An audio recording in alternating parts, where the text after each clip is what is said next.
I think we're okay. Okay, thank you. Jaya Radha Madhava Kunja Bihari.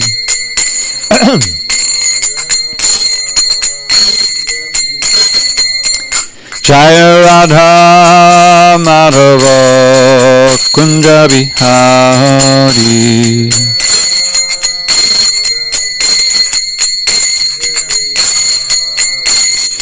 Gopi Janavallabha Girivardhari.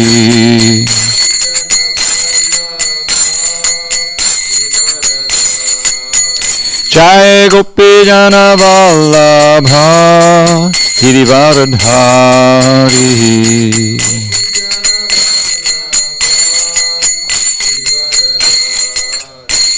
Yashodanandana Vajjanaranjana.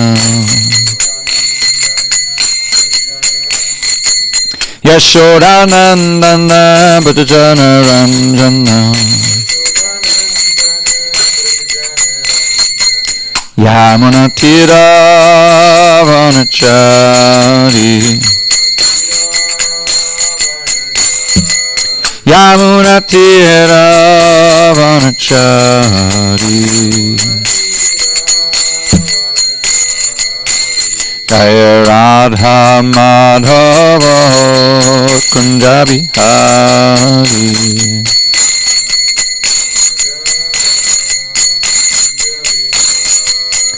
Jaya Radha Madhava Kunja Bihari.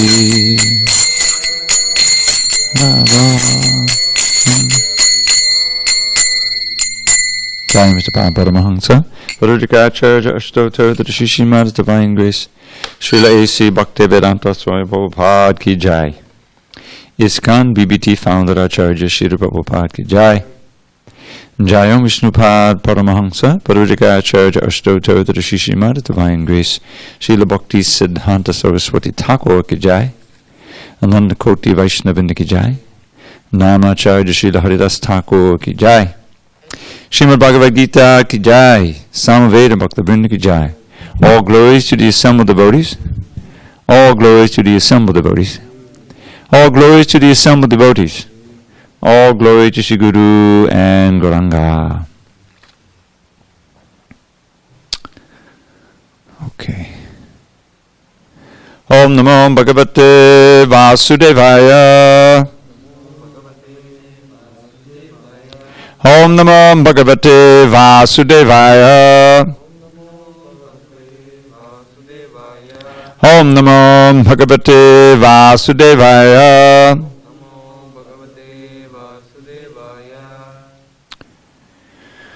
On the second day of November 2020 in SanDiego, we're reading from Srimad Bhagavad Gita as it is, translation and commentary by His Divine Grace, A.C. Bhaktivedanta Swami Prabhupada. We are in chapter 3 entitled Karma Yoga, page 147, and this is text number 10.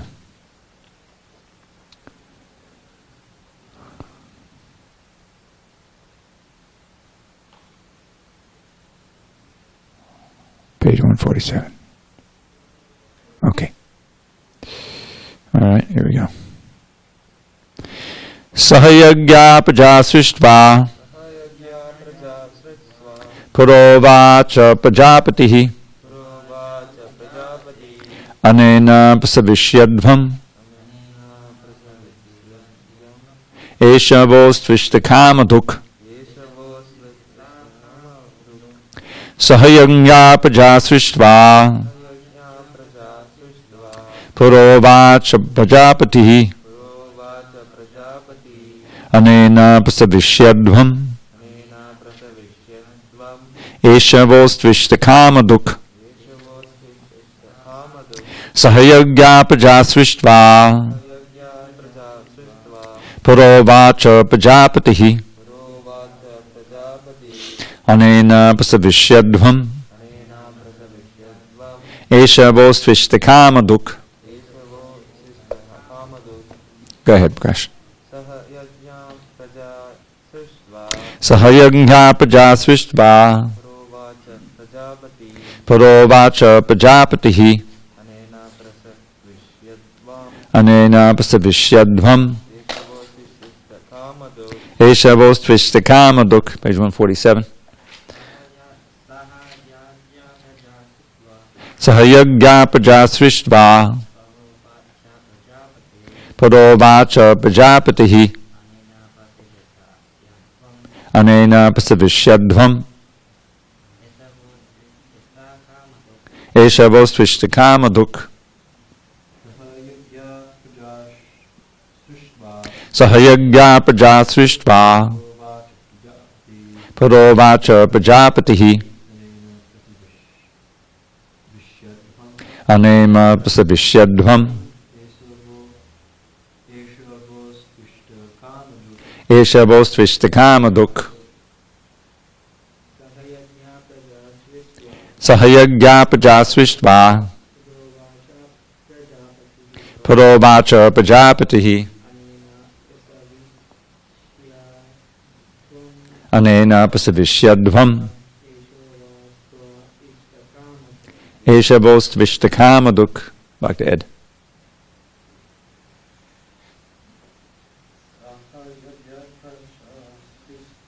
Sahayagya prajasrishtva. Padovacha prajapatihi. Anena pasavishyadvam.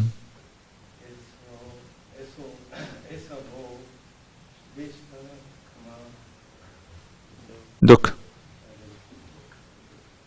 Eshavos tvishtakamoduk. Sahala, along with yagya, sacrifices, praja, generations, srishtva, creating, pura, anciently, uvacha, said, prajapatihi, the lord of creatures, anena, page 147, anena, by this, pasavishyadvam, be more and more prosperous, eshaha, this, vaha, your, astu, let it be, ishta, of all desirable things, kamaduk, the bestower. In the beginning of creation, the Lord of all creatures sent forth generations of men and demigods, along with sacrifices for Vishnu, and blessed them by saying, be thou happy by this yajna or sacrifice, because its performance will bestow upon you everything desirable for living happily and achieving liberation. Purport.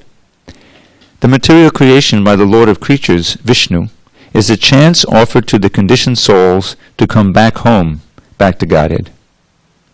All living entities within the material creation are conditioned by material nature because of their forgetfulness of their relationship to Vishnu or Krishna, the Supreme Personality of Godhead.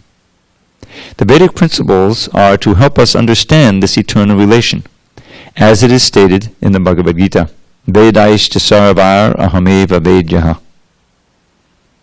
The Lord says that the purpose of the Vedas is to understand Him. In the Vedic hymns, it is said, Patim Vishvasyatmeshwaram. Therefore, the Lord of the living entities is the Supreme Personality of Godhead, Vishnu. In the Srimad Bhagavatam also, 2.420, Srila Shukadeva Goswami describes the Lord as Pati in so many ways. Shriyapatir Yangapatir Prajapatir Diyampatir Lokapatir Dharapatihi Patir Gatishchandaka Vrishni Satpatam Pasidatam Me Bhagavan Satam Patihi. You comfortable? Not yet. The Prajapati is Lord Vishnu, and he is the Lord of all living creatures, all worlds, and all beauties, and the protector of everyone.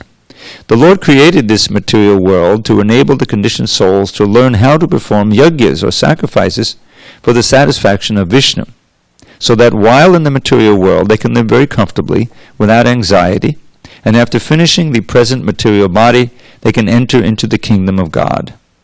That is the whole program for the conditioned soul. By performance of yajna, the conditioned souls gradually become Krishna conscious and become godly in all respects. In the age of Kali, the Sankirtan yajna, the chanting of the names of God, is recommended by the Vedic scriptures. And this transcendental system was introduced by Lord Chaitanya for the deliverance of all men in this age. Sankirtan yajna and Krishna consciousness go well together. Lord Krishna, in his devotional form as Lord Chaitanya, is mentioned in the Srimad Bhagavatam 11.5.32 as follows, with special reference to the Sankirtan Yajna. I'll say, you say, Krishna Varnam Tvisha Krishnam Sangopangasta Parshadam Yagyai Sankirtana Prayar Yajanti Hisumeda Saha. In this age of Kali, people who are endowed with sufficient intelligence will worship the Lord, who was accompanied by his associates by performance of Sankirtan Yajna. Other yajnas prescribed in the Vedic literatures are not easy to perform in this age of Kali, but the Sankirtan Yajna is easy and sublime for all purposes, as recommended in the Bhagavad Gita also, 9.14. Om Jnana Timarandasya Jnanandana Shalakaya Chakshurunmidatam Mena Tasmai Shri Gurave Namaha. I was born in the darkness of ignorance, but my spiritual master Srila Prabhupada opened my eyes with the torchlight of knowledge. I offer my humble obeisances unto him and all members of Sri Parampara. So this chapter is entitled Karma Yoga, which means the yoga of action. And generally it will emphasize the giving over of the fruits of one's actions for a higher purpose. And in Srila Prabhupada explains that the perfection of that is for the sake of Vishnu. In fact, the previous verse, which is one of the key verses in this chapter, Prabhupada explains that the very word yajna, which means sacrifice, also means Vishnu, which implies that Vishnu can be understood, approached, known by the process of yajna, sacrifice. Now, Karma Yoga is one type of yoga, then we're going to have Jnana Yoga, and we're going to have Dhyana Yoga, the yoga of meditation, and finally we'll have Bhakti Yoga. And we'll see that these different yogas, they have a place to play, they have a part to play in the larger scheme of Bhakti Yoga. But if you get hung up on one of these yogas, then you're stuck there. Like Dhyana Yoga generally doesn't lead to pure Bhakti, especially in the modern age. First of all, it's very, very difficult to practice properly. And it is a process of extreme austerity. When you think about it, sitting in a cave somewhere for hours, days, months, years at a time, trying to control those senses, And if you're successful, what happens generally is that you develop some siddhis, some powers. There are 8 siddhis. It can become smaller than the smallest, larger than the largest. You can grab whatever you want, prapti siddhi, And those are very enticing. Now you have these cities. Maybe I can cash in. Let me go down the mountain and and go over to America and see if I can impress something. It's happened. But where's the bhakti in that? There's no bhakti. Lord Krishna says, Krishna bhakta nishkama ataeva shanta. Bhukti mukti siddhi kami sakali ashanta. So peace is very much coveted, right? One has to have internal peace. But Krishna says the only ones who can really be peaceful are the bhaktas, because they don't want anything. When you think about it, what agitates the mind? When you don't have something you want, or you lose something you have, or you don't have anything, and you don't even have the basic necessities of life. This can be very agitating also, obviously very disturbing. So it's your desire for things in the material world that causes the mind's agitation. And even if you get those things by your karma, actually, there's all that anxiety of how to protect it. Now I have this, somebody want it. Now I want to have insurance, and there's a special security guards, and I have to buy it. That's not peace. And then so that's just that's even the ordinary karmi. So this is the bhukti kamis. Bhukti kamis means 99.9% of the people. They're looking to enjoy something, and they may get part of it, they lose it, they get older. It doesn't bring peace. So then there are those who realize that, and what do they want? Mukti, liberation, means freedom from all of this material desire. And then no more birth, no more death, no more old age, and no more disease. That's what I want. And so Prahlad says they go off to the secluded places. They don't want to be bothered with any people because that's going to disturb the mind. So that's also a material desire. It may be more advanced than just gross bhoga, but still that's highly coveted, to be free from old age and disease. Billions and billions of dollars are made on selling things to try to convince people they can get that. So that's also kami. Kami means a material desire. So that's called the mukti kamis. And then, as I explained, the siddhi kamis, the yogis, none of them can be peaceful. Even if you're the most powerful siddhi yogi, like Vishwamitra or Durvasa, tremendous powers. All these demons Krishna kills, they're great yogis. It's not that Krishna killed a big snake. He killed a demon who took that form of a snake, thinking that would annihilate Krishna and all his friends. Krishna killed my sister Putana. I'm going to get him, There's a family. Baka, the heron, is actually a big star, bird. And Agasura and Putana, they're all a family. So each one felt, I'm going to get revenge. Where's the peace? They're all great yogis, and they take these different forms, So, real peace means freedom from material desire. Now, this is how karma yoga also attacks that material desire, because here's something you work hard for, but then you give it off. You give the fruit to Krishna. That's perfection of karma yoga, and you can see how that's integrated into bhakti to a large extent, right? So, but the main difference is that while you're working for that money, which you're buying something or you're going to give to Krishna, you're not thinking of Krishna. You know what I mean? You're thinking of the money. You're thinking of your job. You're thinking of this. You're not meditating on Krishna. Then it's more toward bhakti, pure bhakti yoga.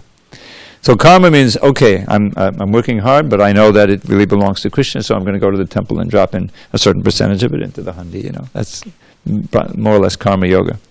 But it's very purifying, especially if you give it directly to Krishna. Now, Prabhupada, in all these, whenever the yajna comes in the verses, he almost always turns it to Sankirtan yajna. So Sankirtan yajna is completely transcendental. It's not, who goes on Sankirtan and says, oh, maybe I'll make my rent, I'll go ahead and Sankirtan. Doesn't work, nobody does that. Certainly not as Srila Prabhupada taught it, So, Prabhupada quotes this verse, or refers to it. He doesn't. I don't think he quotes the Sanskrit, or maybe he does the next verse. Yeah, Krishna Varnam Trisha Krishnam.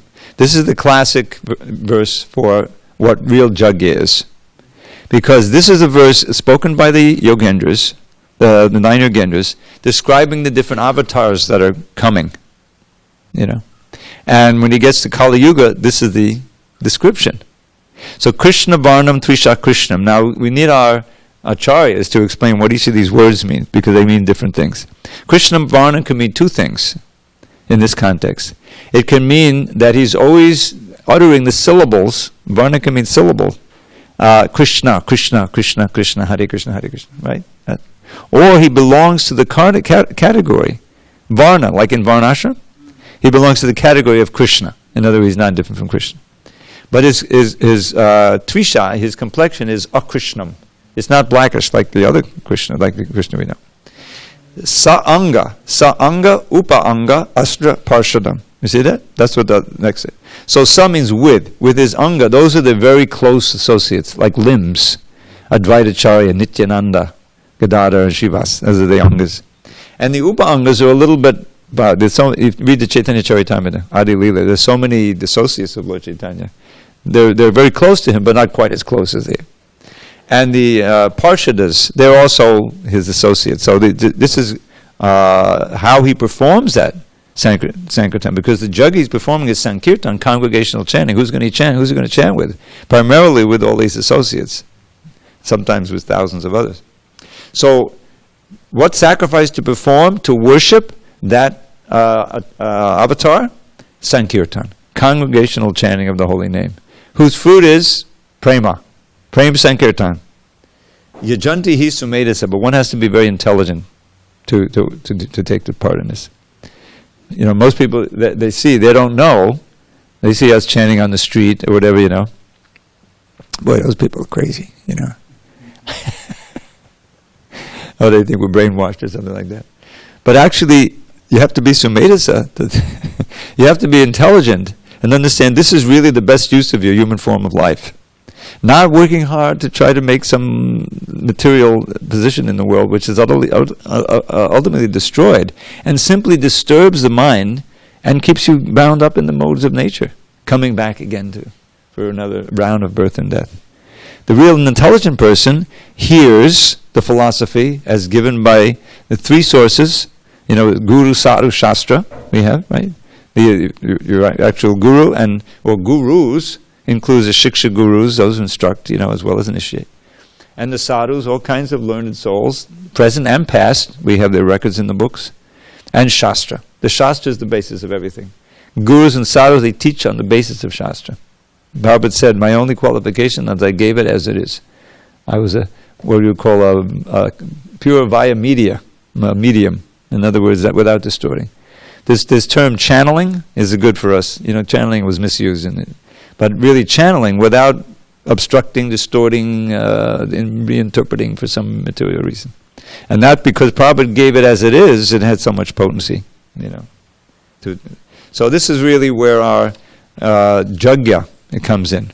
As far as karma yoga, Prabhupada sometimes says bhakti yoga is sometimes called karma yoga because it's all the activity. But the whole thing is, the difference is the consciousness. Karma yoga, in its usual sense, means, as I said, working hard and then giving some of the fruits to Krishna. Then there's no karma to that. You're getting free of karma. The whole idea of karma yoga is to negate your previous karma and not incur any new karma. Because it's the karma, your karmic reactions from the previous fruit of activities that are affecting us now. And we're doing more karmic activities and they'll affect us in the future. In order to reap the benefits or get the punishment for previous karma, or karma we're doing, you have to take birth again. Even so-called good karma, you still have to take birth again in order to receive the benefit. So you're still bound up in birth and death. So ultimately that's not the purpose. As Prabhupada quotes in this purport, Vedaischa sarva hameva Veja, that the whole purpose of the Vedas is to know Krishna. Lord says that the purpose of the Vedas is to understand Him in the Bhagavad Gita. Vedaischa sarva hameva Veja. So from taking the instructions from the portions of the Vedas that Prabhupada gave us, which is the essential teaching, especially Bhagavatam, Chaitanya Charitamrita, Bhagavad Gita, Nectar of Devotion. It's we're not going to study the vast Vedas. We don't have to. Even the writings of the Gaudiya Vaishnavas is generally, the Sandarbhas are huge, It's nice if we can do that. They've been translated now. But just study Prabhupada's books and live according to them and teach them ourselves, then you can go back to guided. We want the streamlined process that's still fully effective. Because how much time do we really have? How much mental energy do we have, So this is, as we go on in this chapter, you see Prabhupada always brings it back in the purports to pure Krishna consciousness. All right, any questions on this verse? Yes, Prabhu. Pati? Pati usually means the husband or the protector. Like Shriyapati or the master. Like there's a verse, Shriyapati Yagyapati, that's quoted here. So Lord, Krishna is the master of all, of Shriya, which is wealth, Yagya, which is sacrifice, Prajapati. Prajapati literally means a progenitor. The original Prajapati is Brahma. He appeared without really a basic, father and mother. He appeared on a lotus. But, of course, his father is ultimately Krishna. But he had to populate the universe. You know how the whole creation takes place. So, what did he have to work with? His own body. So from his mind, he started creating other beings. But it wasn't a smooth process. The first ones who came out were the 4 Kumaras. Now, why are they called Kumaras? They don't want to be Prajapatis. And Prajapati means you get married, you propagate, So they kept themselves by their mystic power as little boys. That's why they're called Kumaras. They're actually the oldest right? But they're just like 6 years old, but they're full of knowledge. So Brahma became angry at them. He said, get married and propagate. You had to try to fill the universe with the souls. So they didn't want to do it. So he became angry. So from his forehead comes Lord Shiva. Anyway, finally they create some Prajapatis like Kashyapa and Kardama Muni. They're all Prajapatis. And you'll see, the Bhagavatam also gives these generations. There's big family trees that come down. So that's the Prajapati. So Pati means master, or in the case of father. But Lord Krishna is the Pati of all of these things. Dhyam Pati, these intelligence or meditation. Lokapati, all the people. So Satam Pati, and especially of the saints, the devotees. He's the master of the saints. So generally the Pati is also called the husband when you have a wife, like that. All right, moving on. We're on text 11, chapter 3, page 148. Devan bhavayata dena te deva bhavayantu vaha paraspadam bhavayanta shreyak paramavapsita. The demigods, being pleased by sacrifice, will also please you, and thus by cooperation between men and demigods, prosperity will reign for all. Purport. The demigods are empowered administrators of material affairs. The supply of air, light, water, and all other benedictions for maintaining the body and the soul of every living entity is entrusted to the demigods, who are innumerable assistants in different parts of the body of the Supreme Personality of Godhead. Now that body refers to the universal form, the big universal body. It's another kind of body, external body of the Lord. Their pleasures and displeasures are dependent on the performance of yajnas by the human being. Some of the yajnas are meant to satisfy particular demigods, but even in so doing, Lord Vishnu is worshipped in all the yajnas as the chief beneficiary. It is stated also in the Bhagavad Gita that Krishna himself is the beneficiary of all kinds of yajnas, Bhoktadam Yajnatapasam. That'll be at the very end of the 5th chapter, coming in, peace formula. Therefore, ultimate satisfaction of the Yajnapati is the chief purpose of all yajnas. When these yajnas are perfectly performed, naturally the demigods in charge of the different departments of supply are pleased, and there is no scarcity in the supply of natural products. Performance of yajnas has many side benefits, ultimately leading to liberation from material bondage. By performance of yajnas, all activities become purified, as it is stated in the Vedas. Ahara shuddhau, sattva shuddhi. Shuddhau and shuddhi means purification. Sattva shuddhau, dhruva smriti, smriti lambe, sarva grandhinam, vipramokshaha. By performance of yajna, one's eatables become sanctified, and by eating sanctified foodstuffs, one's very existence becomes purified. By the purification of existence, finer tissues in the memory become sanctified, and when memory is sanctified, one can think of the path of liberation, and all these combined together lead to Krishna consciousness, the great necessity of present-day society. Prabhupada always brings it home, the Krishna consciousness. So, one verse he didn't refer to here, but in this context he often does, is in the 4th canto, I believe. It says, Yata taro mul nishecharena, tripyanti tatskanda buddho pashaka, pranopahara chayatendriyanam, tataiva sarvahanamachiteja. That just as by watering the root of a tree, all of the fruits, flowers, leaves, branches are nourished, or by putting food in the stomach, all the senses are nourished. The whole body is nourished. Similarly, by worshipping Krishna, all the demigods are satisfied. So therefore, we don't have to worry about pouring this yajna, that yajna, this. What else comes up? We know that Damodar Ashtaka, the month of Damodar, commemorates that wonderful pastime of Krishna as the baby being bined by Mother Yashoda.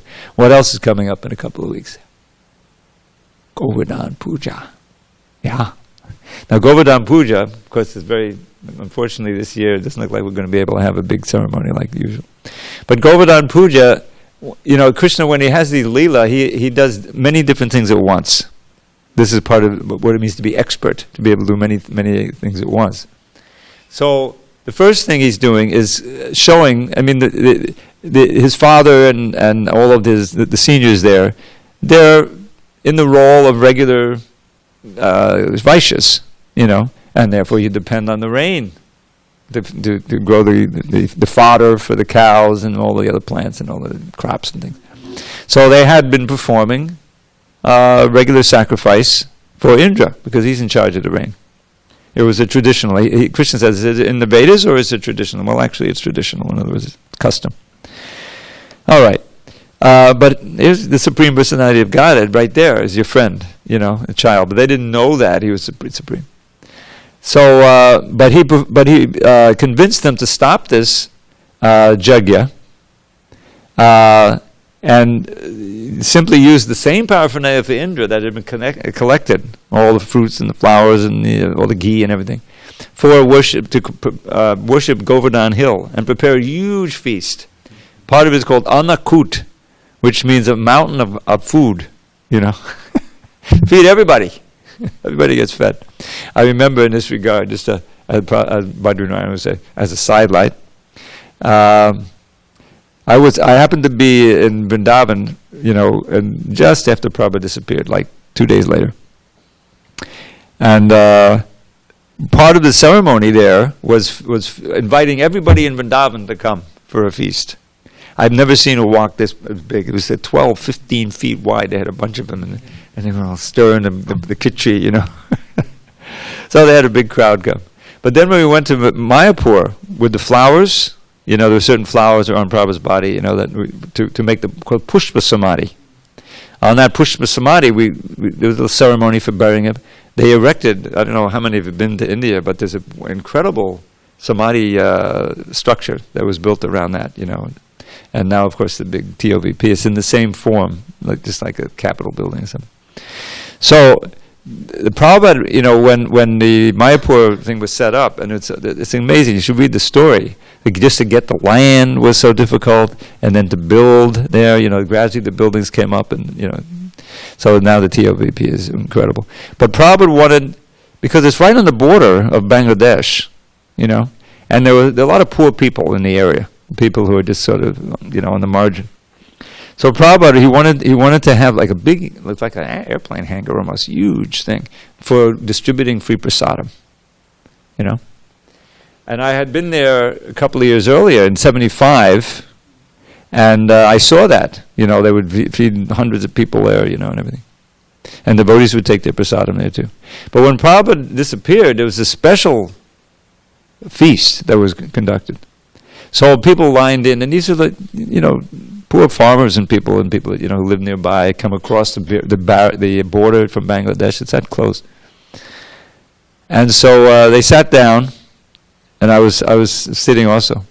And they, instead of bringing out the khichdi and the crisp things, poppers, which they usually did, which you can make en masse. It's kind of inexpensive and nourishing. Here it comes, these samosas and pakoras and fancy, sweets and all kinds of and the people were they never had a feast like that. Here these poor people said, they were just, wow, this is like really, they're in heaven, That's exactly what Prabhupada wanted, So that's Govardhan Puja. Everybody eats. And all the villages around, they would give everything, and they would that for days they had that, So that's coming up. So that's one thing, is to glorify Govardhan Hill and worship the cows, worship the Brahmins. That's that. But at the same time, to show that there's no necessity of worshiping Indra. Now Indra, as usual, flies off the handle, loses his intelligence, because he's Indra, means senses. Indriyas are the senses. So he's very offended. And he doesn't realize that this little boy here is actually his master. And so he condemned those foolish. I wrote my little poem about it. When Krishna stopped King Indra's sacrifice, that monarch of the heavens threw a fit. Those cowards took that foolish boy's advice. Such insolence I never shall permit. So Indra sent the clouds of devastation to pour down catastrophic hail and rain, with lightning, thunder, winds without cessation. The cowards called to pray to Krishna in their pain. To show his coward friends his boundless love, and crush King Indra's pride for his own good, Shri Krishna lifted Govardhan above, then saved his friends well 'neath the hill they stood. So he's teaching this very important lesson. There's no need to worship any other god besides him. And then he gives his coward friends and the gopis and everybody a chance to associate with him constantly for 7 days without stopping. The whole thing is that he goes out to the forest, and the gopis are back home doing their chores and they're pining for him and they're singing about him. There's a separation. And so are the elders. His friends are playing with him and the cows are enjoying it. But then when he comes back, the friends all go home and they're separated from him. And he's with his mother, and in the middle of the night he goes and sees the gopis. So, but nobody gets to just associate him with them constantly. So this is what, even though sleeping, 7 days, nobody ate, nobody slept, nobody drank, they just, having all this wonderful darshan of Krishna lifting the hill. So that was another aspect of his saving it, of the reason why he performed it. But that's what this verse was. Yatatamula nishecharena. Just serve Krishna and the demigods will all be satisfied. Because they're part and parcel of him, But if you try to serve this demigod, that demigod, this demigod separately, then it's very difficult to do that properly. And it's a material thing. You're not going to develop some loving relationship with Indra or Chandi or even Ganesh, They're much more happy when you worship Krishna. Lord Shiva says that. He says that directly. And as we read in the fourth canto, if you've been attending, earlier, that was part of the fourth canto, singing the song of Shiva. He's a great bhakta. Lord Chaitanya, when he went to South India, he would visit so many of the Shiva temples. But what would he pray in there when he would go in there? Murari Gupta wrote a book recording the prayers. And he's glorifying Shiva as a great devotee and praying, please give me bhakti, like that. He's not praying for anything material. So that's the wonderful thing about this movement, because if we're trying to get something material, then we're not, it's not real bhakti. It's not Shuddha bhakti, and people approach Krishna for that too. It says they're pious. Chaturvada bhajante mam jana sukritanor janar arto jigyasa artarti gyanicha bhadatarshi. But there's 4 categories who approach Krishna. Some are just in trouble. Many people approach God in general, because they're in pain, they're in suffering. Please cure this, like that. Okay, well that's good, but it's not pure bhakti. They're just curious, which is also good, Artarti, they want something material, which is good, but the best is the jnani, one who really knows that they're looking for pure knowledge and pure devotion. That's it, and he really exalts those. And the ultimate one of that is Bahunam Dhamanamante Jnanavanam Papadide. When they really have jnana, they surrender to Vasudeva, understanding that Krishna and Vasudeva is everything. So the Bhagavad Gita will always bring us to that point. And here in the Karma chapter, you'll see that he's talking about the demigods, and here's the only place in the Gita where he talks about, okay, worship demigods, and demigods will give you what you need, and prosperity. But ultimately, in subsequent chapters, he says, no. Don't worship the demigods. Try to go to heaven. You'll just go and come. It won't help you. Those whose mind is stolen away by material desires, they worship other gods than me. Kamesthasya vritti. But here he's moving toward that. And Prabhupada, as I mentioned, as we see in these purports, he always brings it home to the bhakti lesson. All right, text 12. Ishtan bhogani bodeva dasyante yagyabhavitaha tardetana pradayabhyo yobhunkte stena evasa. In charge of the various necessities of life, the demigods, being satisfied by the performance of yajna or sacrifice, will supply all necessities to you. But he who enjoys such gifts without offering them to the demigods in return is certainly a thief. The demigods are authorized supplying agents on behalf of the Supreme Personality of Godhead, Vishnu. Therefore, they must be satisfied by the performance of prescribed yajnas.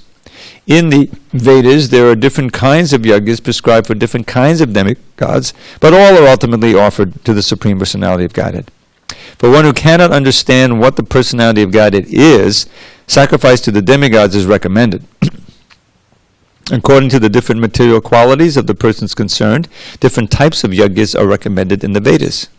Worship of different demigods is also on the same basis, namely, according to different qualities.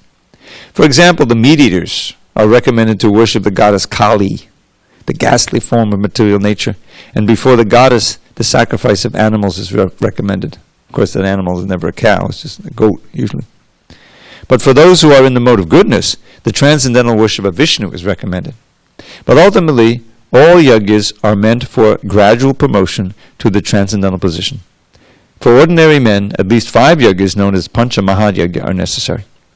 One should know, however, that all the necessities of life that the human society requires are supplied by the demigod agents of the Lord. No one can manufacture anything. Take, for example, all the eatables of human society. These eatables include grains, fruits, vegetables, milk, sugar, etc. for the persons in the mode of goodness, and also eatables for the non-vegetarians, like meats, none of which can be manufactured by men. Then again, take, for example, heat, light, water, air, etc., which are also necessities of life. None of them can be manufactured by the human society. Without the Supreme Lord, there can be no profuse sunlight, moonlight, rainfall, breeze, etc., without which no one can live.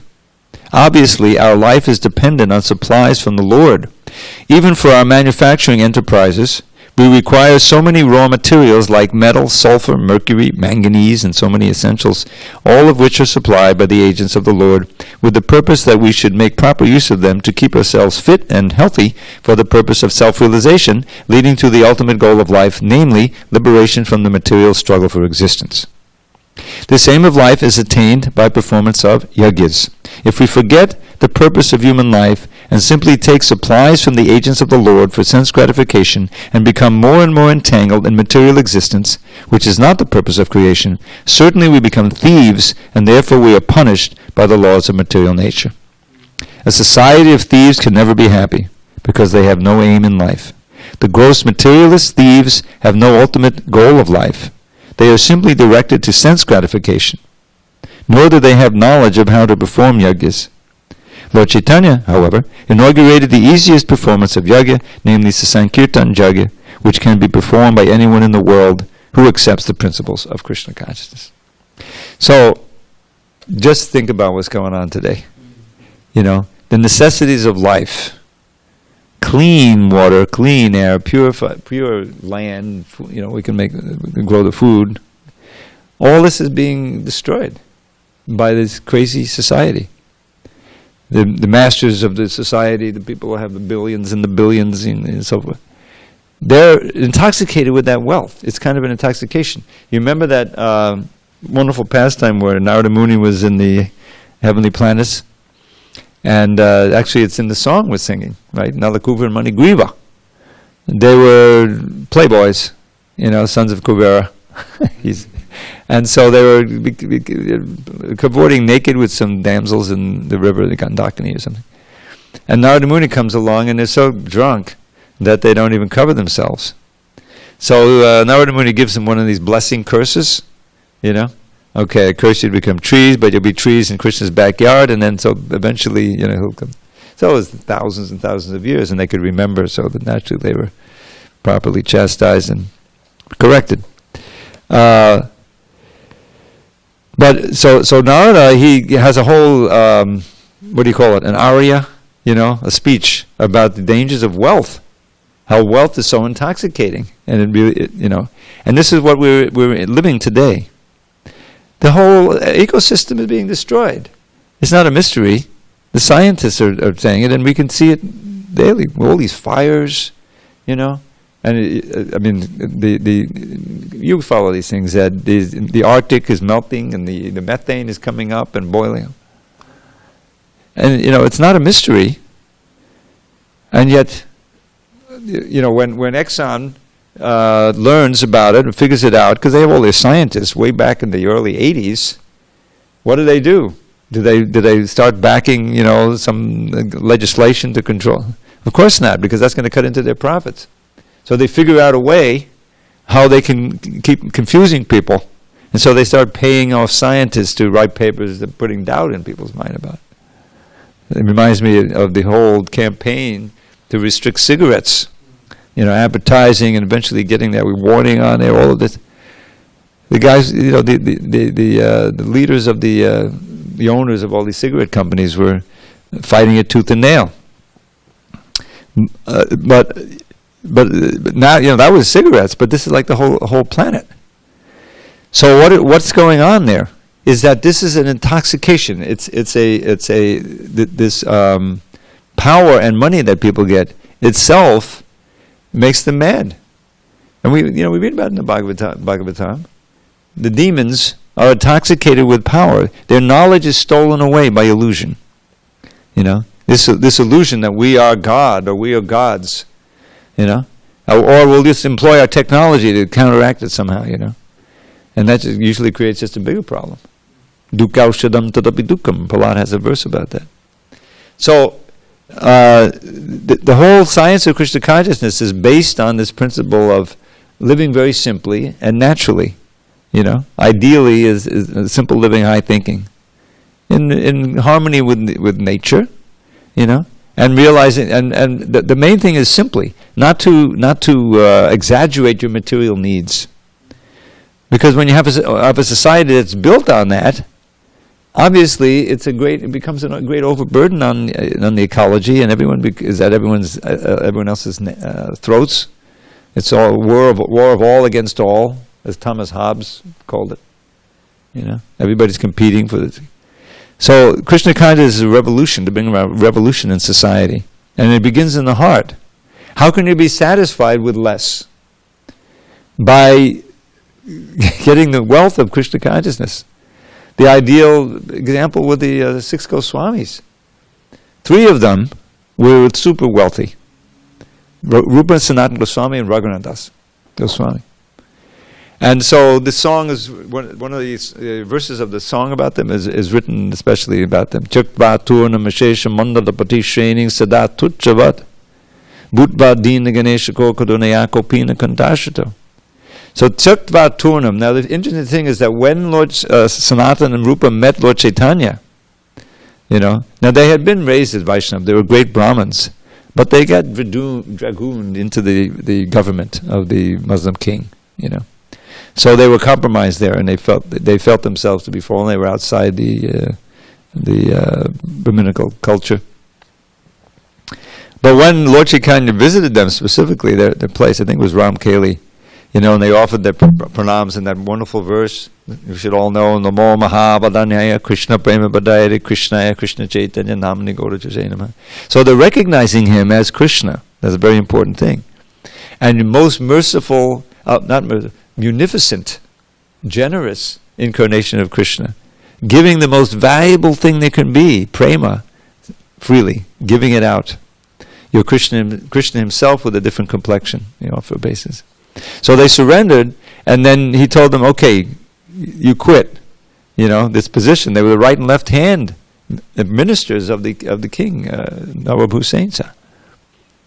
And go to Vrindavan and write books and excavate the pastime places. Vrindavan had simply become an overgrown forest. It was a hunting ground for some of the Muslims. They would go in there and they would hunt. All of the pastime places we know now had been covered over. So that had to be done, and write books, and then build temples, So they did it. They extricated themselves. But the point is, they immediately did it as soon as they could. Turnam, Ashesha Mandala, endless Mandalapati means influence and wealth. They cashed out. Rupa Goswami had a whole boat full of gold.